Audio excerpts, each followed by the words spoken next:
Durante décadas, hubo barrios enteros en El Salvador donde entrar significaba arriesgar la vida.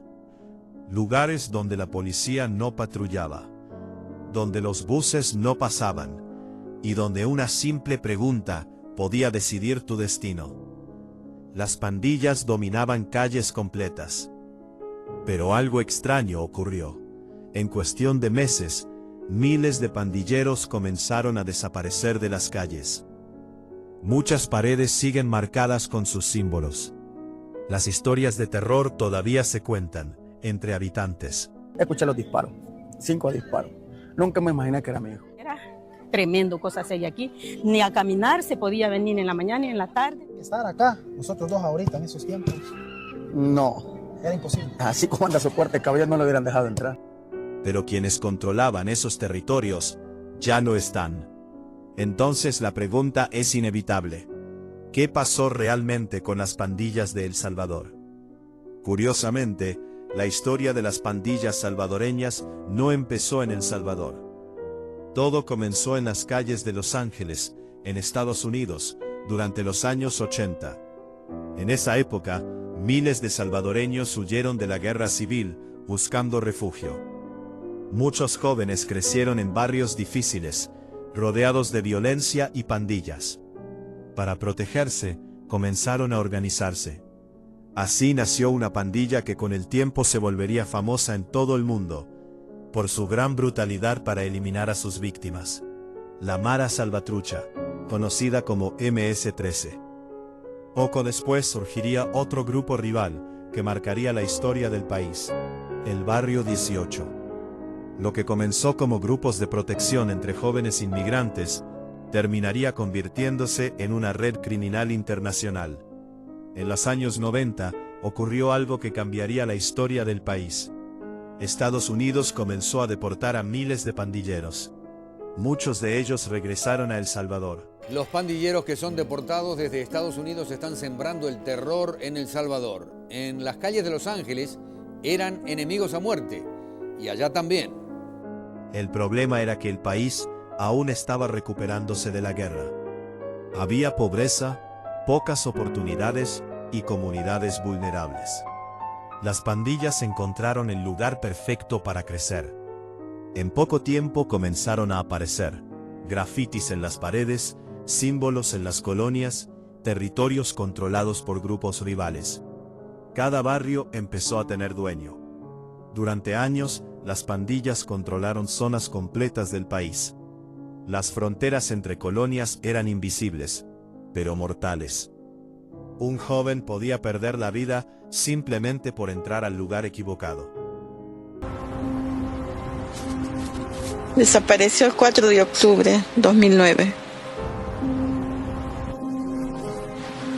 Oímos que le sonó el teléfono, que se reunían a las 9 de la mañana. Vino él, se bañó, se cambió y se fue.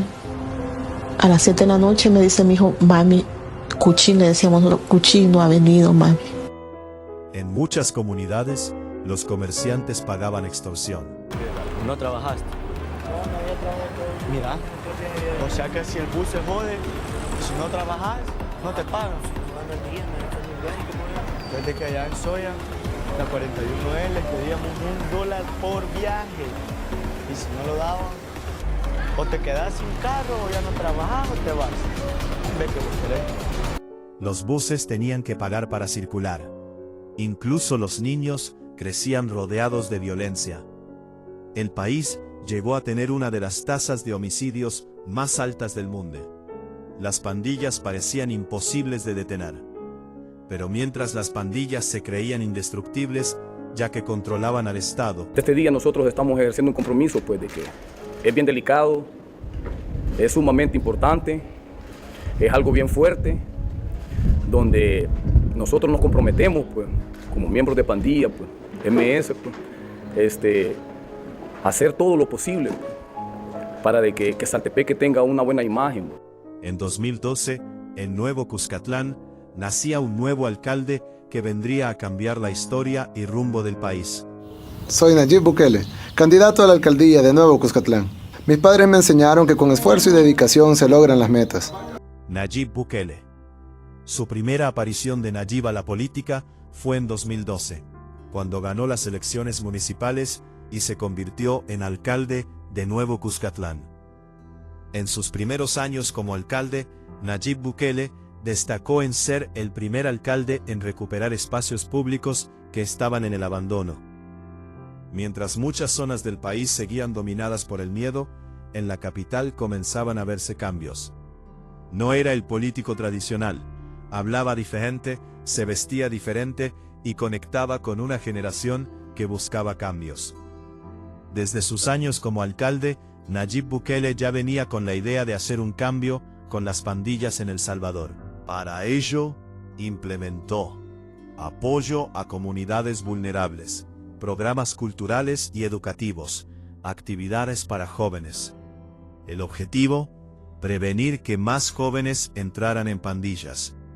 Y cada vez comenzaba a sonar más su nombre, no solo en la capital, sino que en otros departamentos de El Salvador. Pero todas sus buenas obras como alcalde no acaban con las pandillas. Hasta que llegó el 2019. Elecciones para la presidencia 2019. Pero su camino hacia el poder no sería fácil. A medida que su popularidad crecía, también crecían los obstáculos. Fue expulsado del partido con el que inició su carrera política. Y muchos pensaron que ese sería el final de su historia. Pero ocurrió lo contrario. En lugar de retirarse, decidió crear algo completamente nuevo. Un movimiento con ideas diferentes. Un proyecto que prometía romper con lo tradicional y que conectaría con una nueva generación. Pero ahora tenemos la oportunidad de dejarlos en el pasado y mirar hacia el futuro. En respeto a la ley, hoy damos inicio a nuestra campaña electoral. En la alcaldía de Nuevo Cuscatlán y San Salvador demostramos que las cosas se pueden hacer de forma distinta. Demostramos que las nuevas ideas pueden convertirse en realidad, porque el dinero alcanza cuando nadie roba. Así nació Nuevas Ideas. Y entonces ocurrió algo que cambiaría la historia del país. En 2019, un candidato que no representaba a los partidos tradicionales ganó las elecciones presidenciales de El Salvador con una votación histórica. Más de la mitad del país votó por él, rompiendo con décadas de control político de partidos como Arena y FMLN. Su victoria no solo fue clara, fue un mensaje. La gente quería un cambio, y ese cambio tenía nombre: Nayib Bukele. Cuando Nayib Bukele llegó al poder en 2019, el país seguía enfrentando los mismos problemas de siempre: violencia, pandillas y territorios que aún no estaban bajo control del Estado. Pero desde el inicio, dejó claro que su forma de gobernar sería diferente. Una de sus primeras acciones fue lanzar un plan de seguridad que cambiaría el enfoque del país. El Plan Control Territorial. Un proyecto que buscaba recuperar zonas dominadas por pandillas, aumentando la presencia policial y militar en las calles. Poco a poco, comenzaron a verse cambios. Algunas zonas que antes eran consideradas peligrosas, empezaron a sentirse más seguras. Pero no todo era tan simple. Aunque los homicidios comenzaron a bajar, el problema de las pandillas aún no había desaparecido. Era como si algo siguiera oculto, esperando el momento adecuado. Y ese momento llegaría años después. Pero entonces, algo ocurrió. Cuando parecía que la situación estaba bajo control, la violencia regresó. En el año 2022, El Salvador vivió un repunte repentino de homicidios.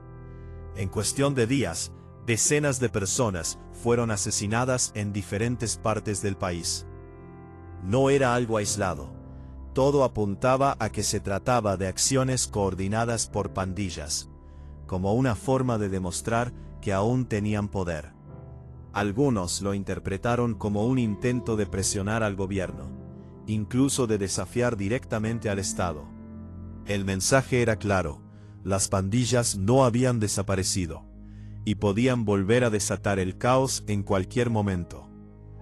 Así que les voy a dar el mismo mensaje que les di la vez pasada, y no estamos jugando. Y esto va para todos los pandilleros y todos los mareros de todas las denominaciones, como ustedes se quieren llamar.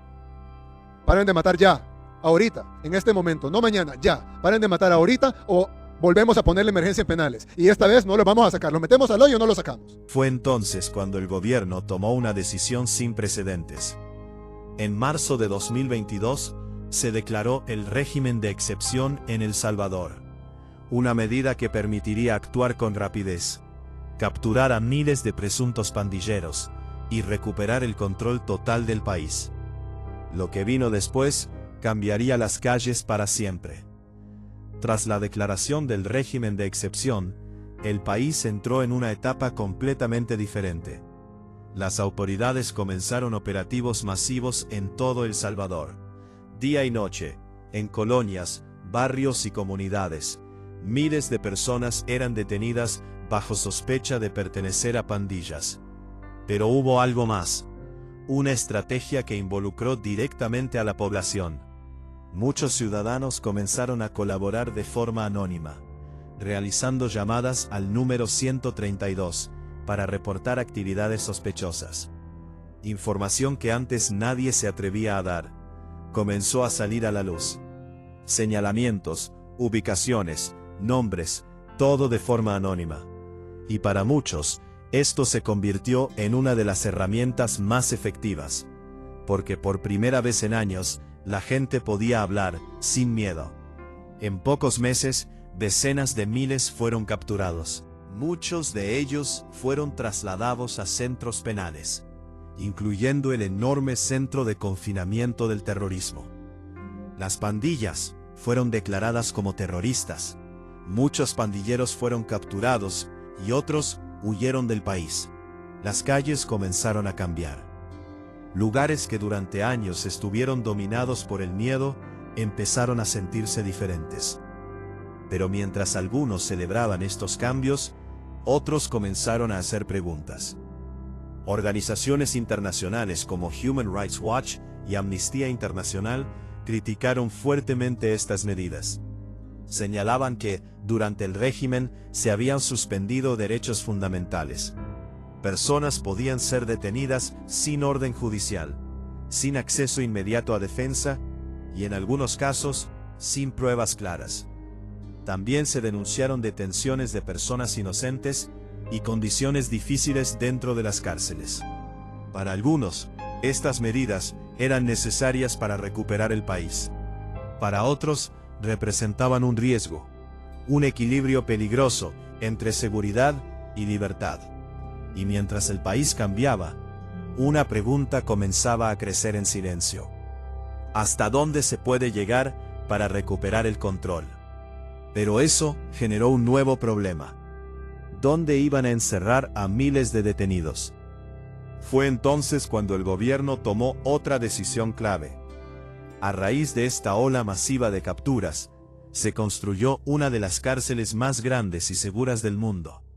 El Centro de Confinamiento del Terrorismo, más conocido como CECOT. Un lugar diseñado específicamente para albergar a miles de pandilleros y evitar que volvieran a las calles. Con esto, el control del Estado se volvió aún más fuerte. Algunos vieron esto como una solución definitiva. Hoy, la realidad en El Salvador es muy diferente a la de hace algunos años. Calles que antes estaban marcadas por el miedo, ahora son transitadas con más libertad. Barrios que eran considerados peligrosos, poco a poco han vuelto a la vida. Para muchos, el país es ahora un lugar más seguro. Pero el verdadero reto no es solo el presente, es el futuro. Porque durante años, miles de jóvenes crecieron en un entorno donde las pandillas parecían el único camino. Y para evitar que esa historia se repita, el gobierno de Nayib Bukele ha comenzado a apostar por algo diferente. Nuevas oportunidades. Programas que incluyen la entrega de computadoras a estudiantes, becas y acceso a educación. La idea es clara: ofrecer un camino distinto antes de que otros caminos vuelvan a aparecer. Porque el verdadero cambio no solo se mide en lo que se elimina, sino en lo que se construye. Y aunque hoy el país parece haber dejado atrás una de sus etapas más oscuras, la historia aún no termina. Porque la verdadera pregunta no es solo cómo desaparecieron las pandillas, sino si algún día podrían volver. Regálame un like, comenta y te invito a que te suscribas a mi canal. Los vemos hasta la próxima.